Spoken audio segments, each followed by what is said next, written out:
Pets me mordam, Woody! Vamos agora procurar o bala no alvo! Wait, I'm ticklish, okay? Tá bem! Hello, I'm Sheriff Woody, but you can just call me Woody. Oi, e eu sou a parceira do Woody, a Jessie. Oi, eu sou a Bel Pesce e no episódio de hoje teremos Mabel César, a dona dessa voz.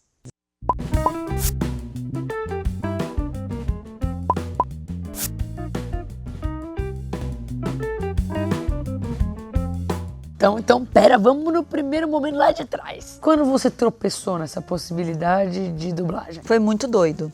E eu me lembro da cena, não lembro dos detalhes, mas eu lembro da cena. Eu terminei meu 2º grau e casei. E você já sabia o que você ia estudar? Não, eu fiz magistério. Tá. Eu não cheguei a fazer a faculdade, porque na época meu namorado, recém-noivo, ia ser transferido para o Paraná. Só que Paraná virou Niterói. Acabou que eu não saí do Rio. Menos de um ano depois, numa troca de remédio, eu engravidei da minha primeira filha. E aí, de licença maternidade, estava eu amamentando. Sei lá, a Luísa tinha uns 2 meses. E eu vendo um jornal. Eu vi uma coisa no jornal, um tijolinho que a gente chama. Sim. De cursos de dublagem no telefone. Sei lá por que eu peguei o telefone, liguei. Você ligou nesse lugar? Descobri que era aos sábados que podia fazer uma aula experimental. E aí, ao chegar para fazer a aula experimental, o professor, que não era dublador, era só ator, ele falou assim pra mim: engraçado, parece tão natural pra você, você já fez isso antes? E eu saí completamente encantada, porque foi natural pra mim. E eram várias vozes? Várias pessoas em vários projetos, vários filmes. E você inventava o que se porque, sentia na verdade, de fazer. A gente não pensa em voz. Dublador não pensa em voz. A gente faz com o script na nossa frente, com o que eu tô ouvindo, com o que eu tô vendo. De fato, eu não pensei em voz, eu simplesmente fiz o que ele me orientou. Ele me orientou, fui e fiz, e ele ficou... Eu lembro dele ficar, tá. E no final ele falou, você já fez isso antes? E eu falo, não, nossa, parece muito natural pra você. E aí eu, claro, me entusiasmei muito. Ele não falou que tinha que ser ator pra ser dublador. E aí eu paguei, e no sábado seguinte estava eu lá de novo pra fazer a aula de novo. E aí, a cada sábado, eu cada vez mais encantada. No meio do negócio, um aluno perguntou essa história, mas tem que ser ator, né? E eu não sou. E aí ele falou, tem. Você tinha que virar atriz? Eu tinha que. E eu como só você vira sosseguei fazendo um monte de curso de teatro e juntando material.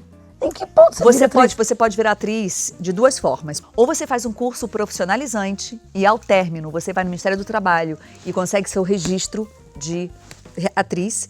Ou você faz tanta coisa, que você junta esse material de tudo que você fez, cursos cursos, oficinas e espetáculos, no Sindicato dos Artistas, junta esse material, eles analisam, falam, nossa, você de fato tem bagagem para ser uma atriz profissional. E aí eles te dão um registro. São essas 2 formas.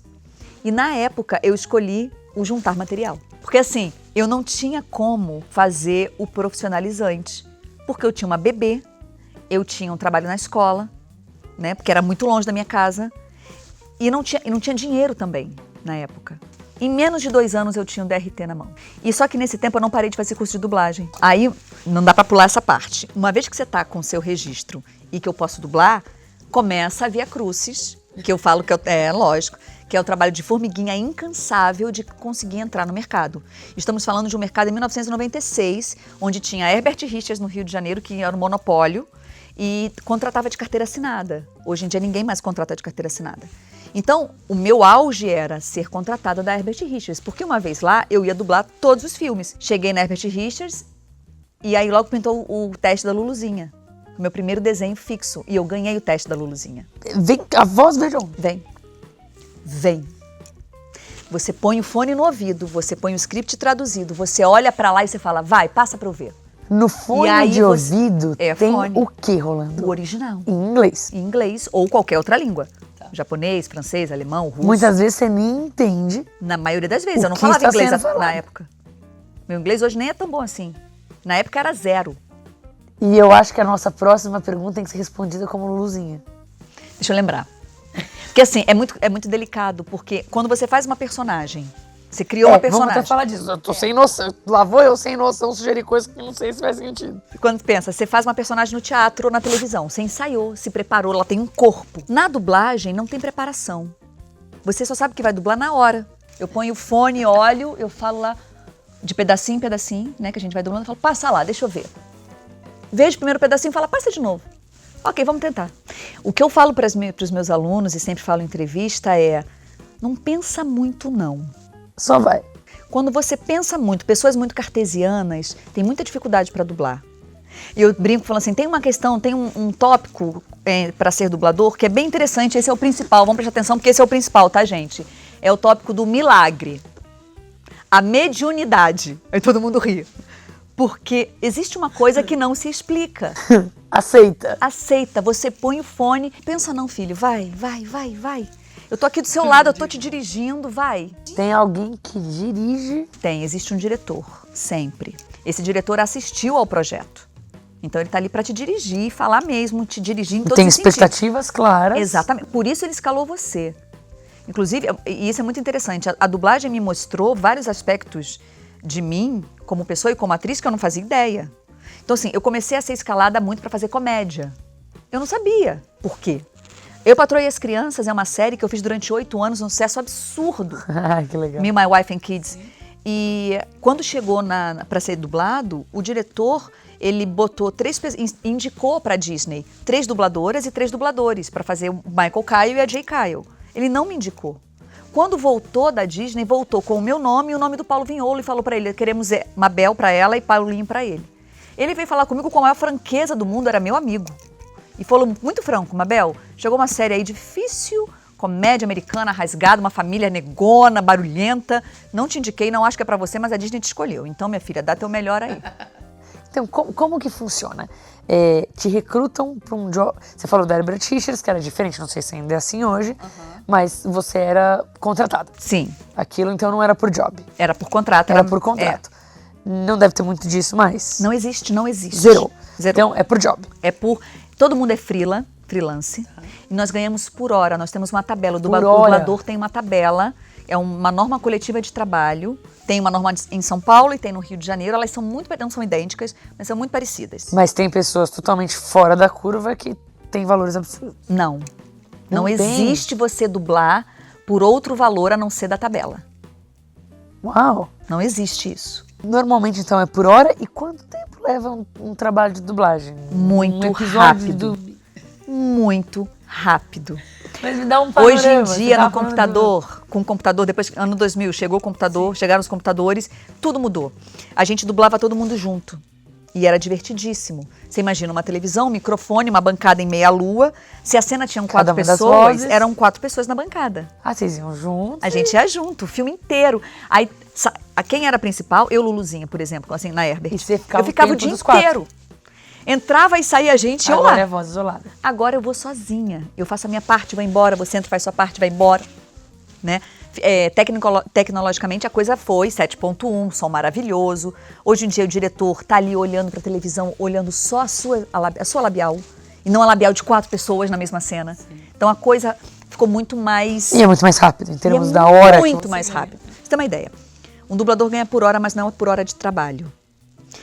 O filme, ele vem pra gente a cada 20 loops ou 20 anéis. O filme, ele vem dividido, o script, de 20 em 20 segundos. Cada 20 segundos é cortado. Esse é um loop? É um loop, ou um anel. Loop Rio de Janeiro, anel em São Paulo. E ele ganha de 20 em 20 a cada de 400 em 400 segundos. Exatamente. A gente ganha 1 hora de trabalho. Hoje em dia, com a rapidez das pessoas, com a fábrica de salsicha que o mercado impôs, da rapidez, com o computador, eu faço até 60 anéis ou loops em 1 hora. E quem... Obviamente, eu tô tentando só entender o mercado de pessoas disponíveis para dublar e trabalhos disponíveis. Tá. Como que acontece isso? Assim, você fez milhões de cursos, você é ator, fez vários cursos, se sente apto. Mas você tem um portfólio, um LinkedIn só de dubladores? Não adianta, porque é assim que funciona. Eu fiz, 3 cursos de 3 meses cada um. Me sinto apta. Já pratiquei bastante, já entendi. Aí começa a Via Crucis, que eu falo. Que é você... E na minha época foi assim e hoje em dia continua sendo assim. Que é você bater de estúdio em estúdio e falar: olá, boa tarde, meu nome é tal, eu sou atriz, eu fiz vários cursos de dublagem. Então todos os grandes estão disputando com esses também. Exatamente. E é por isso que dizem, nossa, dublagem é uma panela, o mercado é muito fechado. De fato. Porque todo mundo continua trabalhando e quando entra mais um que daqui a pouco vai tirar a priori, poderia tirar o lugar de quem já está ali há muitos anos. E entendi a dinâmica do mercado. Tem quantos dubladores no Brasil? Olha, no Rio de Janeiro, vamos botar uns 500 no Rio e uns 500 em São Paulo hoje em dia. Só que o que aconteceu? O mercado era só aqui e lá, apenas. Só que aí a demanda aumentou, né? TV fechada, streamings, tem trabalho para tudo quanto é lugar e tudo é dublado. E quando você diz bater na porta dessas produtoras, são quantas? Não são produtoras, são estúdios. Estúdios, perdão. Não, são centenas de estúdios? Não, no Rio de Janeiro vamos botar uns 20, em São Paulo uns quase 30. Complicado. Complicado, mercado pequeno. Aí abriu um pequeno nicho em Belo Horizonte, abriu um nicho em Campinas. Esses que estão abrindo não decidem não pegar essas regras, criam as próprias regras e cobram um valor 1/3 do que nós, Rio ou São Paulo, Sim, cobramos. já entendi o que está acontecendo. Estamos nesse momento. Agora, categoria do Rio, categoria de São Paulo, nesse momento. Mas daí quem defende... É que não existe total meritocracia, nunca vai existir, mas...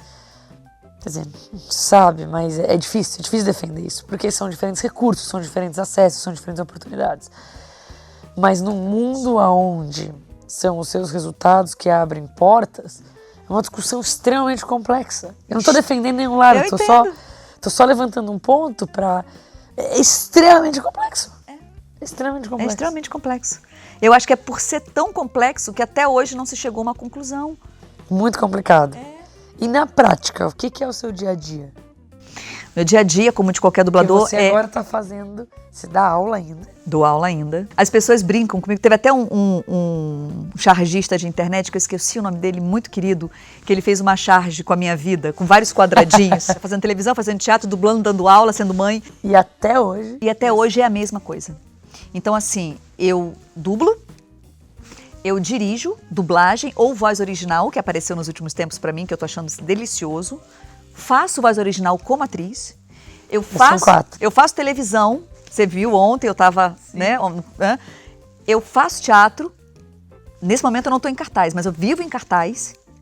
Eu dou aula de dublagem, que eu amo dar aula de dublagem. E como você planeja e além sua vida? disso, eu sou locutora da Rede Globo. Há 4 anos, a Globo decidiu inserir uma voz feminina nas chamadas dela. Era uma voz clássica de sempre. E aí rolaram testes e eu fui escolhida. E desde então eu sou a voz feminina das chamadas, dos comerciais. Primeira locutora de uma emissora de televisão. E todo dia eu faço isso. Antes da nossa entrevista eu estava lá gravando. Quais são as chamadas da Globo? Em que momento? Assim, tipo, nos comerciais. Então assim, hoje, no Corujão, Arnold Schwarzenegger em...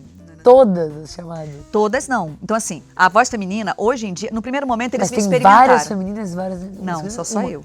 Sério? Feminina só eu. Sabe de tudo que acontece na programação? Sei. Da Globo e da Globo Internacional, porque eu gravo os comerciais, as chamadas para a Globo, Estados Unidos, Japão, Portugal, África. Maneira de ficar por dentro do que está acontecendo. Sei de tudo, da programação toda. Inclusive hoje, antes de vir para cá, eu tive que regravar as pressas, porque o Corujão mudou por conta da morte do Jerry Lewis. Então eu já tinha gravado uma, tive que regravar, porque vai passar um filme dele em homenagem a ele. Ainda tem essas coisas de última hora. E quando é a voz, é você, é sua voz, ou você criou uma voz para isso também? É a minha voz. É a sua voz. Na época do teste, era apenas para uma novela chamada Joia Rara, uma novela das 6. Eu lembro. E aí eles queriam uma coisa muito clássica, uma coisa sonora, uma coisa... Tinha um briefing. E daí você mudava. E aí eu fazia o que eles queriam. E aí eu entrei. Ser a voz feminina é você. Era a voz pra Joia Rara. Ali não era. Ali era só bem Entendi. específico. Só que foi bem aceito. E aí eles falaram, em vez de ficar só até a estreia, você pode ficar até o final da novela fazendo as chamadas? Eu falei, claro. E aí fizeram um contrato por tempo determinado. Ao término da novela, eles falaram, você foi muito bem aceita. Você quer ficar com a gente pra programação? E a gente vai te testar em vários projetos, até achar o nicho que a voz feminina se encaixa melhor. Hoje em dia, eu faço todos os corujões, que é o final da noite, uma coisa mais tranquila. Eu faço todas as sessões comédias, todas as sessões da tarde, que é uma coisa mais leve, mais família, mais feliz.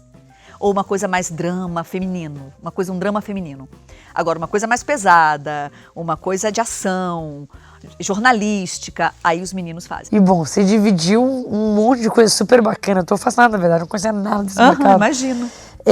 E a gente não falou algumas vozes. E tem mais alguns outros assuntos que eu quero falar ainda, mas eu acho que vale a galera saber. Você mencionou Leia. Quais são algumas das vozes que você Que eu gosto, né? Que eu sou. é? Ó, Eu, a Patroa e as Crianças, reprisa até hoje. A Minnie fiz hoje. É assim, é uma coisa... E da Minnie teve uma curiosidade. Quando rolou o teste, eu fiz... Você faz há quantos anos, Amine? Ai, só parei pra contabilizar, acho que uns 6 ou 6, 7.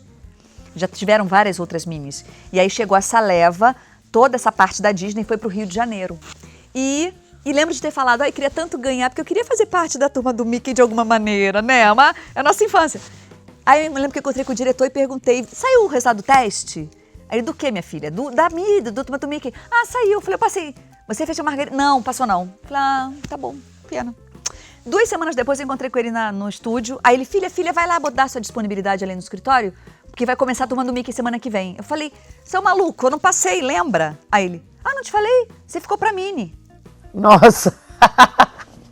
E aí eu cheguei, eu lembro de eu falar, que voz que eu fiz? E aí eles tinham registrado lá. Deixa eu pegar o seu teste. Você tem todos, você devia guardar todos. Imagina mostrar isso. Hoje em dia, Hoje em dia eu tenho uma coisa de guardar muito mais. Ah, eu guardaria. Mas assim, eu não tenho, por exemplo, os DVDs em casa, do Toy Story, DVDs de não sei o quê, DVDs... Não tenho. Meu, você é a voz da Jessie, cara. É muito legal. E quando eu ganhei a Jessie, eu tinha pouquíssimo tempo de dublagem. Eu não acreditava que eu ia... Eu fiz o teste... Sério que estão me chamando pro teste do próximo desenho da Disney? E eu falei, não é possível, eu não acreditava. Quando eu passei, eu juro que eu fiquei estática, eu fiquei em choque. Quando alguém pede pra você, faz a voz da Minnie, você incorpora o cordão umbilical ou você imita o que você sabe que é o que eu imito o que eu sei que é a Minnie. Eu sempre falo, olha, não vai ficar igual, tá? Porque eu só consigo fazer a Minnie olhando pra ela e com ela no meu ouvido. É o todo, né? É o todo. Tudo conta. Mas eu faço há muitos anos, então tudo bem. Tanto que eu sempre peço a pessoa, só um minutinho. Eu fecho o olho rapidinho. A memória é auditiva, não é auditiva. Você escuta? Eu escuto o tempo inteiro. Eu tô com ela aqui. Porque o umbilical não é só auditivo, né? É tudo. É uma percepção. Uma percepção de tudo. Tem uma vibe, tem uma energia em volta da pessoa, do bichinho. Que louco. A vibe da Jessie, o que eu sinto quando eu dublo a Jessie, ou simples, melhor opção, melhor exemplo. Quando eu vou dublar, Disney on Ice. A gente põe a voz, só a voz, para as bailarinas dançarem no gelo. Então assim, e quando eu vou fazer Disney on Ice, no mesmo Disney on Ice, tem a Minnie e tem a Jessie. Então, geralmente eu faço primeiro a Minnie, muito bom, porque ela leva o espetáculo junto com o Mickey, então ela fala mais. E então eu primeiro faço a voz da Minnie, eu ouço a frase em inglês e eu preciso reproduzir igual no mesmo tempo, com a mesma energia, risada na hora certa, porque aquilo é muito marcadinho com as bailarinas. Sim. Então primeiro eu faço a Minnie. Quando eu vou fazer a Jessie, eu peço pro diretor, me dá um minuto. Eu leio o texto, eu lembro dela, eu lembro como ela respira, eu lembro do olhão, eu lembro de tudo, do chapeuzinho, da relação dela com o Woody, com o Buzz. Eu falo, ok, vamos gravar. Eu preciso desse momento, ela não tá na minha frente. Bom, Toy Story pra mim é o filme favorito da minha vida. Tem uma longa história com Toy Story, quem me segue sabe bem. Eu ando com o Woody. Eu vi. Tem uma longa história ali, né? Quando eu tava na faculdade, eu queria fazer um estágio na Pixar. Queria. Só que eu não queria fazer o Ray Tracer, era um negócio maluco que ia fazer. Eu queria também o artista, eu queria entender qual que é a concepção. Bom, eu atormentei. Eu entrei no estágio, só que no mesmo ano eu fui aceitando um estágio na Google. E era exatamente no mesmo timing. Nossa, eu fiz de tudo pra tentar fazer os dois. Mas eu fiquei pensando, cara, eu quero muito, muito a Pixar, mas pro mundo, o que vai contar mais? Resumo da ópera, eu decidi por Google. E foi uma experiência fantástica, era um estágio. Mas foi a primeira grande decisão na minha vida que eu tomei pesando mais do que os outros iam achar do que eu ia achar. Mas eu ando com o Woody na minha mala pra lembrar que não adianta. Bom, basta dizer que eu não terminei o mestrado. Ó. Eu ando com o Woody na minha mala pra lembrar que não... O que os outros vão valorizar não é parâmetro. Porque mesmo que os outros valorizem ao máximo, mas você não entregue 200% de você, não conta, não fecha, não faz sentido essa escolha, não dá pra priorizar. Exatamente. E é por isso que eu ando com ele, eu lembro disso todos os dias. Essa é a história. Eu e Raina estamos passando por isso, de certa forma, com a abertura da Sociedade Brasileira de Dublagem, que é uma empresa onde eu parei de dar aula de dublagem em parceria com escolas de atores e nós montamos um curso de tradução para dublagem. Então, Que legal. o meu curso de dublagem presencial e o nosso curso de tradução para dublagem online, os dois nós damos através da Sociedade Brasileira de Dublagem. E vocês decidiram casar e trabalham juntas. Exatamente. Eu entendo que cada uma tem a sua profissão, que é complementar, Exatamente. mas encontraram algo desenhável aí que uma ajuda a outra a crescer. Totalmente. Totalmente. Eu sou dubladora, diretora, ela é dubladora, tradutora e juntas temos a Sociedade Brasileira de Dublagem, que está levando a gente para um outro lugar, mas que falamos a mesma verdade. Que bacana. É muito legal. Olha, obrigada por abrir tanta coisa, por compartilhar tanta coisa. Eu aprendi um monte. Que bom! Continuo com a mesma vontade que entrei, que era fazer uma aula experimental. Vamos fazer isso acontecer. Eu quero ver como vai ser agora isso. com mais repertório, porque agora eu realmente não... Eu entrei achando que eu ia abafar numa aula de experimental de dublagem. Agora já não sei. Aham. Teria que fazer. Mas essa é a para parte realmente boa. ver. Essa é a parte boa. É não ter o controle sobre nada. Eu cheguei bem segura, já pensando, eu vou lá numa aula, ela vai ficar chocada, falar, nasceu pra isso. E agora, com essa parte aí sentimental, quero só ver o que É uma vai ser. grande surpresa para todo mundo. Tô curiosa pela surpresa. Vamos fazer acontecer. Super agradecer. Muitas vezes as pessoas não sabem do quão corrida a gente tá falando do dia a dia. Galera, passa da meia-noite, estamos aqui gravando pra vocês. E espero que você goste, não só desse papo, mas de todos os papos que a gente tem trazido aqui. Mabel, como as pessoas encontram você? Instagram, Mabel César, página no Facebook, Mabel César, ou a página da Sociedade Brasileira César com Z, sem acento. Ou a página www.sbdublagem.com.br, que é a página da Sociedade Brasileira de Dublagem. Perfeito. Poxa, super obrigada por vir adorei. aqui, assim, de peito aberto. E obrigada por compartilhar o que tá latente de uma forma muito, muito clara. E para você que assistiu, se você gostou, dá aquele joinha, compartilha com quem possa se interessar, não só em um dia virar dublador, mas talvez tenha alguém que trabalha com um mercado paralelo que possa aprender o que está acontecendo, com o que está acontecendo nesse mundo. Foi aqui um exemplo, o mercado de tradutores, né? E tem vários outros. Super obrigada. Obrigada, Bel.